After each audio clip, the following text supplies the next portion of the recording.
안녕하세요. 정수돌입니다. 오늘은 10월 5일 수요일 장 마감 후고요. 오늘 코스닥은 1.64% 하락 마감하였고 코스피는 0.26% 상승 마감하였어요.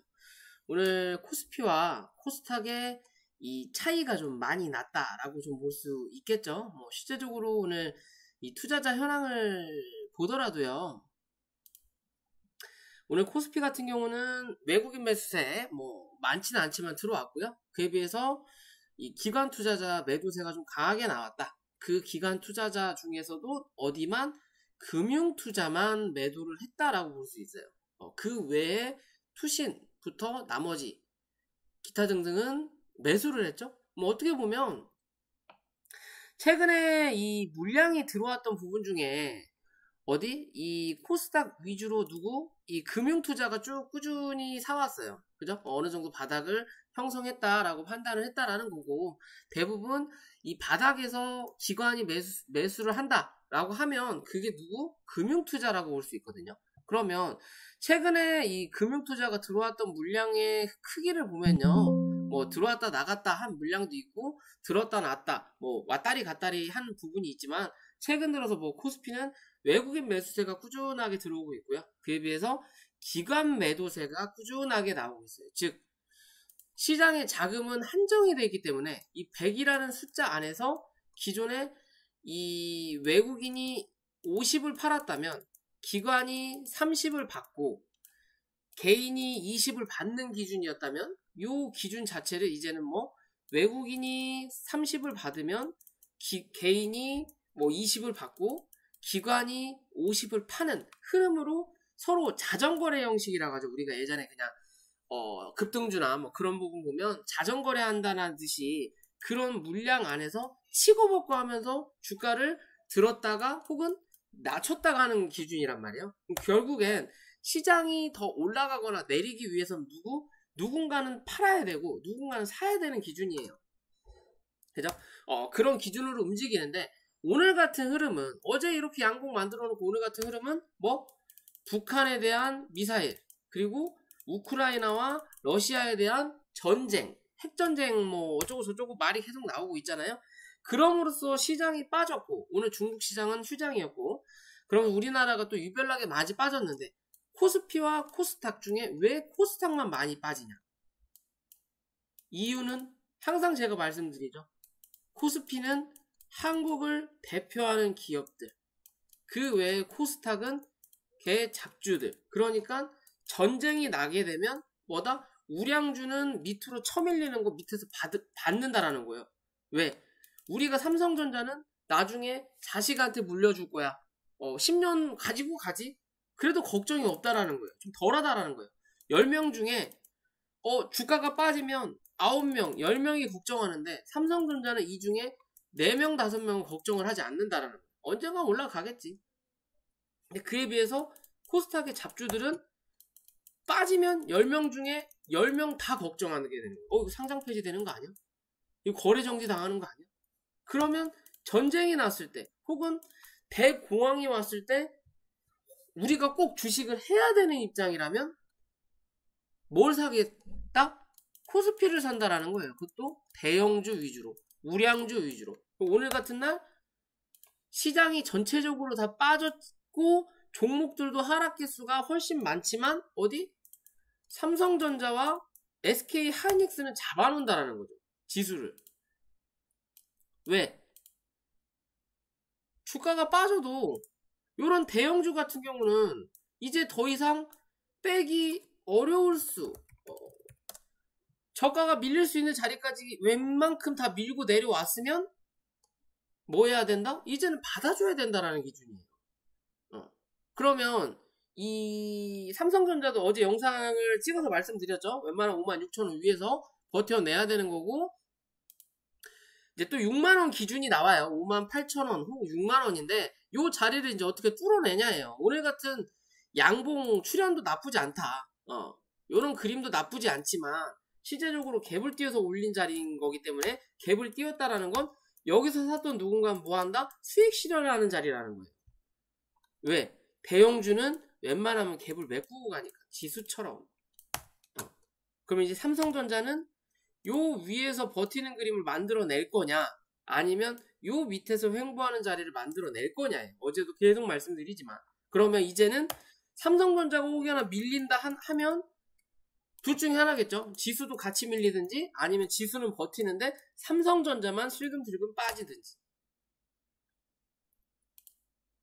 이해되시죠? 현재 이 월봉의 기준을 보면요, 삼성전자가 올라올 수 있는 자리까지는 어느 정도 뭐 했다? 올라왔다. 그럼 이제 이 자리를 58,000원을 기준으로 뚫어내느냐 못 내느냐예요. 이 자리를 뚫어내야만이 지수와 삼성전자가 같이 움직인다. 그렇지 못하면 반대적인 성향, 즉 오늘은 삼성전자, SK 하이닉스를 붙잡아 놓고 다른 종목들을 두드러 패는 것처럼 차후에는 지수를 방어하기 위해서 삼성전자나 SK 하이닉스를 더 쳐누르고 뭐 다른 종목들을 끌어올린다라는 거예요. 모양이 똑같죠? 그럼 하이닉스도 92,000원 기준으로 위로 안착하냐 안착하지 못하냐의 기준인 거고, 안착하지 못한다면 어디 기존의 저점 라인 86,000원대를 이제 지지받을 수 있냐 없냐예요. 지지받을 수 있냐 없냐. 즉 요 안에서 갇혀 있을 수 있는 기준이냐. 즉 어떻게 보면 요런 박스 흐름 하나하고 요런 박스의 흐름 하나가 지금 이제는 연출되는 거예요. 결국엔 여기 갭자리도 메꿀 거냐, 아니면 여기까지만 메꿔놓고 갈 거냐. 여기까지 메꾸는 거는 뭐다? 그냥 흐름상 나쁘지 않은 그림. 그냥 가도 좋지만 요렇게 미친듯이 V자 반등이 나타날 이유는 없다라는 거예요. 삼성전자나 SK 하이닉스나 어거지로. 그렇다면 분명히 한 번 정도 누를 거라는 거죠. 그러면 요 갭자리를 1차 갭, 2차 갭이 있다면 2차 갭까지 메꾸냐 안 메꾸냐의 차이예요. 2차 갭을 메꾼다면 별 볼 일 없다. 시장이 반등하거나 혹은 시장이 버텨도 삼성전자와 SK 하이닉스는 지금 당장은 별 볼 일 없다라고 보셔야 돼요. 이해되시죠? 그냥 그런 관점으로 우리가 이 차트를 바라볼 수 있다 라고 보시면 되는 거고요. 그래도 삼성전자가 우리나라 대표 기업이잖아요. SK 하이닉스도 어느 정도 반도체에 따라서 올라왔던 부분인 거고, 그렇다면 실제적으로 현재까지는 삼성전자를 대응할 만한 종목은 없기 때문에 미친 듯이 빠지진 않을 거죠, 삼성전자가. 여기서 이제는 판결을 내야 된다. 버틸 거냐 말 거냐의 관점으로 본다라는 거고요. 그리고 대부분 우리나라는 항상 리스크가 있잖아요. 어떤? 남들과 다르게, 즉 뭐 대외적인 경제 불황도 있지만 우리나라는 항상 안고 가는 불행이 뭐다? 북한발 뉴스다. 예전부터 제 영상을 보신 분들이라면 항상 대공황, 미국, 중국에 대한 이 악재가 터지고 우리나라는 맨 마지막에 뭐 북한발이 한 번 더 터져요. 그래서 한 번 더 누른다. 오늘 그런 뉴스가 나왔죠. 뭔데 플러스 우크라이나와 러시아의 전쟁도 영향을 받고 있는 중인 거고, 이 금리 인상에 대한 이 경제 악화에 대한 부분이 해결된 부분도 없긴 하지만 요런 시장일수록 뭐다? 대형주가 조금 더 빛날 수 있다라는 거예요. 왜? 우리는 항상 이 북한발 리스크를 가지고 있는 나라이기 때문에 북한발 리스크 때마다 어쨌냐, 뭐 김정은이 죽었네, 불바다를 만드네, 어쩌고 저쩌고 하더라도 북한발 리스크가 나오고 나면 쳐밀고 나서 그 다음 뭐다? 기술적 반등이 항상 올라온다는 거예요. 북한발 리스크가 나오고 나도 쳐 올라오고. 즉 북한발 리스크, 전쟁에 대한 리스크는 정말로 전쟁이 터져서 치고받고 하지 않는 이상은 눌렀다가 뭐다? 다시 제자리로 돌아온다라는 관점이에요. 그거를 누군가 웬만한 주식을 10년 이상 하신 분들이라면 안다. 그러면 오늘 같은 날은 뭐 대형주를 위주로 밑에서 받아주는 자리인 거예요. 그렇기 때문에 코스피 위주로 버틴다라는 거고, 코스닥은 개잡주, 혹여나 모르는 상황이 발생될 수 있기 때문에 코스닥 위주로 전쟁 관련될 때는 더 많이 빠진다라고 보시면 됩니다. 이해되시죠? 오늘 그런 흐름이었고요. 코스피 같은 경우는 어제 양봉을 이탈시키지 않았다라는 거고, 코스닥 같은 경우는 어제 양봉을 다 감싼 그림을 나타내긴 했지만 뭐 시장이 다시 원점으로 돌아오면 빠르게 회복할 수 있는 게 또 뭐다? 코스닥이다 라고 할 수 있죠. 그렇기 때문에 코스닥은 어제 말씀드린 대로 여기 670에서 675포인트 기준으로 이 위치 위로만 유지하면 돼요. 유지하면 되는 부분인 거고, 위로는 705에서 10포인트 위로 안착하느냐 안착하지 못하느냐를 어제 보라고 말씀드렸잖아요. 딱 그 자리에서 맞고 떨어지는 거예요. 어제 이 음봉의 중심값 말씀드렸죠. 시가를 이 위로 띄워놓고 그대로 쳐 밀어버린다라는 거예요. 그죠? 누군가는 이 북한발 악재도 이미 알고 있다라는 거예요. 그죠? 그에 비해서 코스피 2170, 그 다음에 2195포인트 정도인데, 뭐 사실 요 자리는 너무 짧아서 어제 말씀 안 드리고, 제가 어제는 여기 2180포인트 이 자리를 말씀드렸을 거예요. 근데 여기서 먼저 지지를 위에서 받는다라는 건 다시 2195포인트 위에서 지지하는 흐름. 내일은 대외적인 악재가 없어서 요렇게 양봉을 메꾸기보다는 사실 가장 좋은 흐름은 그냥 오늘의 음봉의 반 이상에서 갭을 띄워서 위로 쳐 올리는 게 가장 좋은 그림이에요. 즉 밑바닥에서도 털 사람들 턴다라는 거죠. 요런 흐름으로 쫙 치고 올라가는 게 이쁘게 올라간다. 그리고 나서 50% 하락 맞춰놓고 다시 기술적 반등, M파동을 만드는 그림이 제일 좋은데, 그렇지 못한다면 내일 2185포인트 혹은 2175포인트 위에서 유지하는지만 체크하자. 코스닥은 말씀드린 대로 여기 670에서 675포인트 위에서만 버티는 그림 만들어내면 크게 나쁘지 않을 수 있다라는 관점에서 확인하시면 될 것 같습니다. 이해되시죠? 지수는 뭐 그런 관점에서 보시면 될 것 같고요. 종목으로 넘어가서 다시 고버스를 또 봐야 되겠죠? 고버스 보면 여기 갭자리 일단 메꿨죠. 조금 남아놓긴 했는데 메꿔놓고 다시 또 3650원 위로 올라왔다. 그럼 내일 이 3650원 기준으로 시가 형성을 어디서 하느냐가 중요하다. 밑에서 혹시나 형성하게 되면 요 갭자리 다시 메꾸로 오늘의 양봉을 내일의 음봉으로 메꿀 거라는 거고요. 요런 그림 나타날 수 있다라는 거고, 그럼 반대로 지수는 음봉을 양봉으로 메꾸는 그림이 나오겠죠. 그 반대로 위로 뜨는 그림이 나오면 뭐한다? 위로 한 번 더 고점을 확인하러 올라온다. 3750원을 뚫어내느냐 뚫어내지 못하느냐를 뭐 해야 된다? 이 고버스는 체크해야 된다. 여기에 따라서 시장의 지수가 또 달라질 수 있다라고 보시면 됩니다. 이해되시죠? 어떻게 보면 파동의 관점으로 올라왔던 파동의 길이를 따져볼 수 있는데,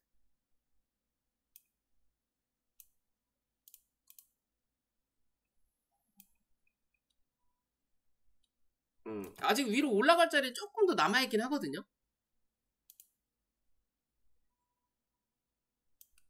4,000원 부분까지는 그래도 나올 수 있는 자리긴 한데, 요 관점에서 올라가는 자리를 만들어낼 거냐 한 번 더, 그리고 주저앉는 그림 만들어낼 거냐, 아니면 여기서 그냥 주저앉을 거냐. 꼭 파동의 관점이 기존의 100%에 대한 150%가 나올 필요는 없다라는 거예요. 이해되시죠? 그냥 그런 관점에서 접근하시고 봐야 된다라고 보시면 될 것 같고, 뭐 오늘 뭐 버라이어티 했죠. 빅텍이 움직였다, 뭐 또 양지사도 갔다, 기존 뭐 그런 흐름이 들었다 놨다 했다라는 부분인 거고, 그런 흐름을 보면 이게 이제 바닥에 한번 눌러놓고 바닥에서 올라오는 자리를 만들어내고 있거든요. 양지사도 기존에 요 자리 말씀을 드렸었던 부분인데, 그러면 실제적으로 고점과 바닥 부분에서 50% 기준을 잡으면 어디에요? 43,500원이에요. 그죠? 이 50%죠. 고점과 저점 대비해서. 그러면 실제적으로 오늘의 고점, 오늘의 이 중간값과 바닥의 중간 정도가 이게 25%일 거고, 그럼 오늘의 자리는 30에서 35%가 나오는 고점 부분이에요. 그죠? 그럼 뭐다? 기술적 반등은 나온 자리다. 그러면 이제는 뭐 여기 38,000 이게 39,000원에서 43,500원을 어떻게 뚫어내느냐예요. 이 자리를 못 뚫어 올리면 뭐다? 파동의 하락파, 기술적 반등, 그리고 이제는 기술적 하락이 한 번 더 남아있다. 여기서 못 지켜내면 주저앉는 자리가 나오는 거고, 지켜내면 횡보하는 거고, 이도저도 아니고 뚫어 올리면 한 번 더 가는 거고 라고 생각하시면 됩니다. 이해되시죠? 시장의 관점은 그런 식으로 바라볼 수 있다라고 보시면 되는 거고, 뭐 까나리 같은 경우도 말하자마자 무섭게 한번 치는 거잖아요. 그 시간에서 지금 곡물 관련된 주들이 움직이는 것 같던데, 그죠? 다 상한가를 막 때려박네요. 하나하나 볼까요? 최근 들어서 대주산업도 제가 말씀을 드렸죠. 얘는 3,150원 기준만 지켜내야 된다. 곡물주 중에서도 1등 라인이 있고 2등 라인, 떨거지 라인이 나눠진다 그랬죠. 대주산업은 1등 라인에 들어간다. 왜? 밑바닥을 치지 않고 위에서 버티니까. 그래서 3,150원 기준으로 버텨내면 한번 날아갈 수도 있다라고 말씀을 드렸죠. 그죠? 그런 흐름을 어떻게 만들어내느냐예요. 이제는 3,150원은 당연히 지지해야 될 자리지만 이제는 뭐 3,500원 위에서 이제는 내일부터 버텨야 돼요. 왜? 오늘 갭을 띄웠으니까. 내일 또 시가부터 음봉으로 쳐맞을지는 알 수 없는 부분입니다. 쳐맞더라도 3,500원 위에서 이제 뭐 해야 된다? 지지해야 된다. 다시 3,500원을 이탈해서 3,500원과 3,150원 사이로 기어 들어오면 당분간 또 재미 한탱이도 없는 그림 나오는 거예요. 이해되시죠? 그런 관점으로 접근해 볼 수 있다라는 거고, 미래생명자원도 상한가를 갔기 때문에 보자면 실제적으로 얘는 1등에 관련된 자리는 아니었어요. 왜? 주가를 한번 올렸다 누르고 누른 자리, 즉 예전에 차트상의 흐름으로 쭉 봤을 때 상승시켜놓고 반납을 했지만 실제적으로 먼저 움직였던 종목인 거고요. 그죠? 이 종목을 털어내는 과정에서 다른 종목이 선수 치면서 이 종목도 또 한 번 갈 수 있겠다라는 의지를 보여주게끔 해놓고 한 차례 더 누른 그림이거든요. 그러면 실제적으로 위로 올려놓고 매물을 여기다 만들어놓고 그 다음에 한 번 더 올리면서 매물을 여기다 또 한 차례 만들어놓고 이런 자리를 만들어놓는 부분이에요. 그죠? 그러면 이 종목은 실제적인 부분으로는 6,800원 기준으로 위로 안착하냐 안착하지 못하느냐가 뭐다? 중요한 부분이다. 6,800원 위로 안착해야 다시 한번 추세적인 흐름을 가는 기준을 만들어낸다라는 거고, 그렇지 못하면 요 밑에서 6,800원을 뚫어내지 못하면 다시 한번 6,000원대를 확인하는 그림을 만들어내야 돼요. 뭐 해야 된다? 횡보해야 된다. 또 박스 쳐야 된다. 여기서 박스 못 치면 추가적으로 한 번 더 밀고 내려간다. 그러면 이제 뭐 당분간을 떠나서 얘는 그냥 이 추가적인 하락은 기대할 수 없겠구나 라고 보시면 돼요. 이제 수급이 나갈 수급은 다 기어 나갔구나 라고 생각하셔야 되는 거예요. 이해되시죠? 그런 기준으로 지켜볼 수 있다라는 거고요. 또 한일사료를 볼까요? 한일사료 기준으로 보면, 자, 한일사료도 1등 곡물주 중에 하나가 될 수 있겠죠. 왜? 주가를 올려놓고 버티잖아요. 첫 번째 산을 만들어 놓고 요 산을 눌렀단 말이에요. 그럼 이건 파동의 원리에 들어가지 않아요. 그러면 뭐다? 주가를 올려놓고 한 차례 누르고 나서 산 만들어 놓고 다시 바닥까지 때린다라는 건 뭐다? 물량 테스트를 했다라고도 판단할 수 있는 거고, 그런 자리에서 누르고 주가가 빠질 수도 있는 자리에서 살짝 올렸다가 여기서 자리를 바꿨죠. 기존 영상에서도 얘는 여기가 박스권이다. 박스권 상단을 때리고 하단을 눌렀는데 여기서 못 버텨내면 주저앉아야 된다. 어디까지? 3,800원까지. 지지하면서 여기서 상한가를 만들었죠. 여기서부터 흐름이 달라지는 거죠. 한일사료는 달라지는 거고, 그러면 뭐다? 이 양봉이 기준점이라는 거예요. 얘는 이게 중간값의 기준점이다. 누군가가 여기서 물량을 한번 확인했고 누른 다음에 다시 올린 다음에 한 차례 위에서 털어먹고, 왜? 여기서 물량 올렸던 자리 위에서 한 차례 털어먹고 매물 확인하고 다시 한번 눌렀다가 잡아 올리는 자리란 말이에요. 그러면 이 양봉의 기준으로 이제는 한 차례 위로 다시 양봉의 상단을 때렸기 때문에 얘는 6,300원이 기준이에요. 이제 무조건 손절 자리는 6,300원. 그리고 추세적인 흐름으로 보기 위해서는 7,000원을 안착하냐 하지 못하느냐예요. 즉 여기서 올려놓고 한 차례 위로 올렸다가 안착하지 못했던 이 자리를 뭐 해야 된다? 이제 다시 또 여기서 만들어야 된다. 이해되시죠? 그런 기준으로 바라볼 수 있다라는 거고. 자, 고려산업은 반반의 자리죠. 얘는 박스권 똑같이 만들어 놨는데 만들어 놓고 요 자리에서 한일사료랑 동일하게 갔는데 어디? 여기서부터 그림이 달라지죠. 한일사료는 위에서 매물 소화를 했고 고려산업은 안에서 했어요. 그래서 한일사료와 고려산업의 차이점은 이 양봉을 기준으로 한일사료는 중간값 위에서 버틴다라는 거고 고려산업은 바닥권 밑에서 버틴다라는 거고. 그죠? 그러면 이제 뭐 이 종목의 손절 라인은 당연히 6,000원이고요. 이제는 이제 시가 갭 뜬다라는 기준입니다. 6,000원인 거고 추세적인 방향은 얘도 6,600원이에요. 이 위로 안착을 해야만이 다시 한번 7,500원대까지 한 차례 상승하는 그림 만들어낼 수 있는 관점이 되는 거고요. 추세적인 방향과 그리고 손절해야 될 라인과 이게 뭐한다? 이제는 정해진다. 난 좀 단기적으로 볼 거야 라고 하시는 분들은 못해도 6,250원을 기준 잡으셔라 라고 말씀드릴 수 있는 자리입니다. 이해되시죠? 그런 관점으로 보시면 될 것 같고요. 또 다른 종목들을 보면 뭐 팜스토리 같은 경우는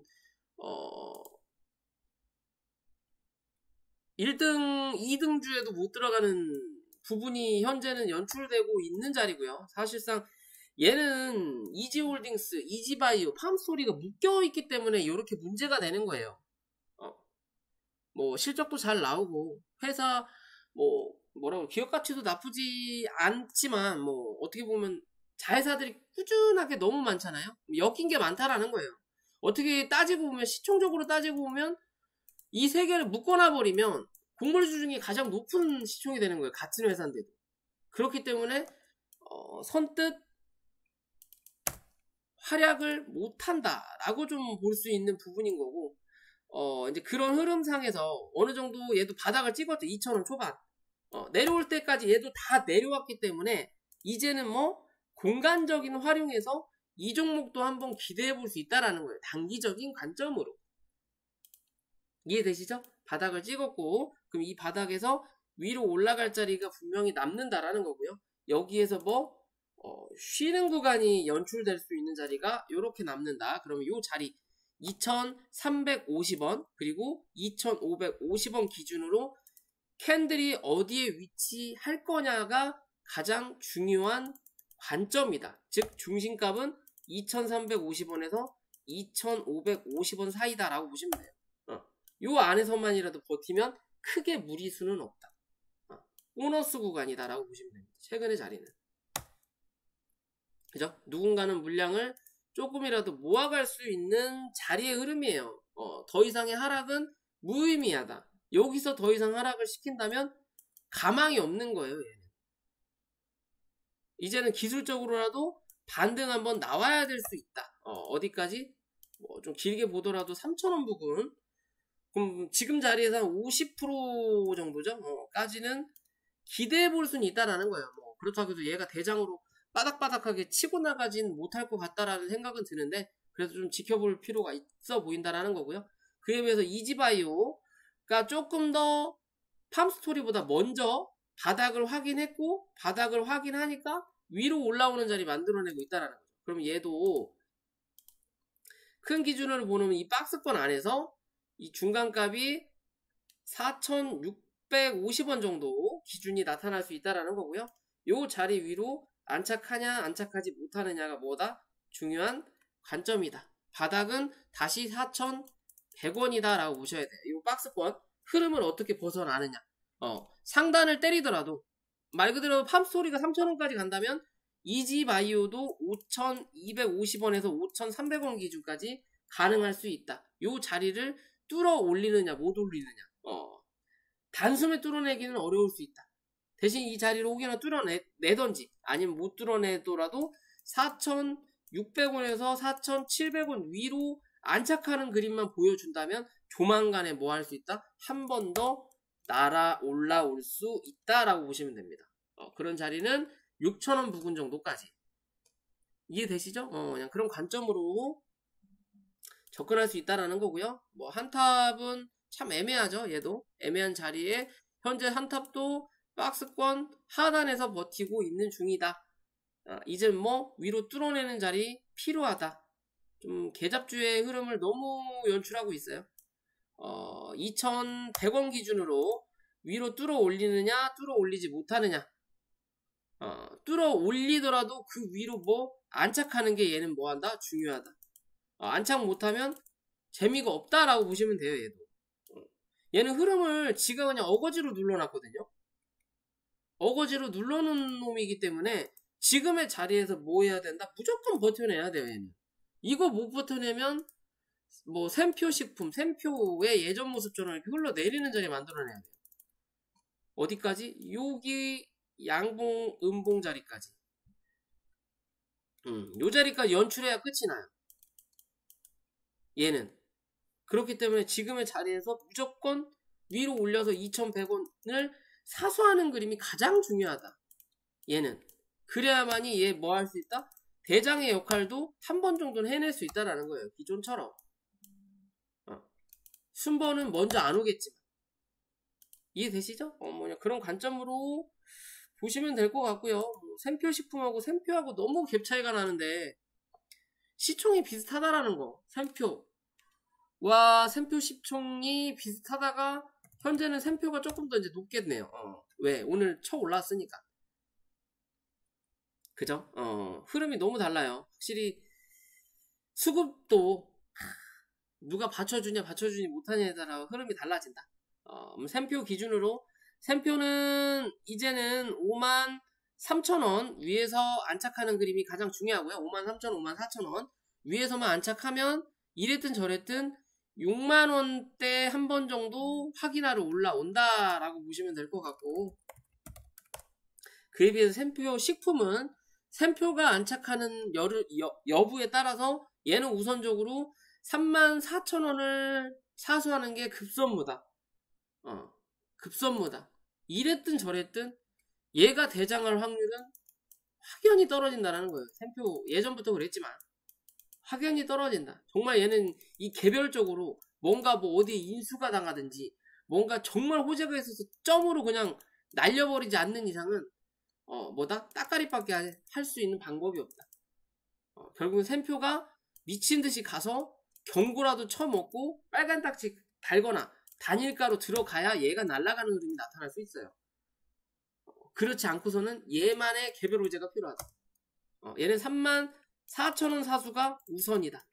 요 자리 사수해야 그 다음 37,000원에서 4만원짜리 확인해도 올라갈 수 있다라고 보셔야 됩니다.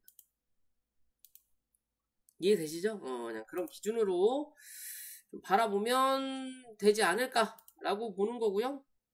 신송홀디스 흐름 나쁘지 않아요. 예전 영상에서도 요 바닥자리 확인했기 때문에 요 자리에서 유지하는 흐름 못 만들어내면 이 다음이 7,900원대까지는 열어놓을 수 있는 자리라고 말씀드렸죠. 그럼 지금은 뭐예요? 밑에서 눌러놓고 수급이 조금씩 들어오면서 위로 치지 않고 매물을 만들어내고 있어요. 매물을 만들어낸다는 거죠. 밑에서 올라왔던 요 자리 뺀 여기에 대한 매물 소화를 다시 하는 자리가 되는 거예요. 이제 어디? 여기에 대한 매물 소화를 밑에서 조금씩 해놓고 위로 쳐 올려야 돼요. 못 올려내고 여기서 계속 매물 소화만 하다 보면 결국엔 주저앉아야 돼요. 얘도. 왜? 수급이 계속 갇힐 수는 없으니까. 이해되시죠? 그러면 얘는 10,000원 기준 잡고 10,000원 위로 안착하는 게 우선이다. 이제는 더 이상 매물 소화보다는 위로 쳐 올려놓고 10,000원 위에서 이제 본격적으로 요 사이 안으로 들어가서 매물 소화를 해줘야 돼요. 굳이 밑에서 간 보는 자리는 아니라는 거죠. 이제는 어느 정도 간 볼 거 간 받고 털릴 사람들은 털린 거다. 그러면 이제 뭐 위로 점진적으로 나아가야 돼요. 그렇지 못하면 기다리다가 버텼던 사람들, 올라오겠지 라고 버텼던 누군가도 이제 지쳐서 던져낸다라는 거예요. 그럼 또 매물이 또 쌓인다. 이해되시죠? 얘는 만원 기준 위로 올라타는지 체크해야 되는 거고요. 밑으로는 이제는 8,700원 유지하는지 보셔야 됩니다.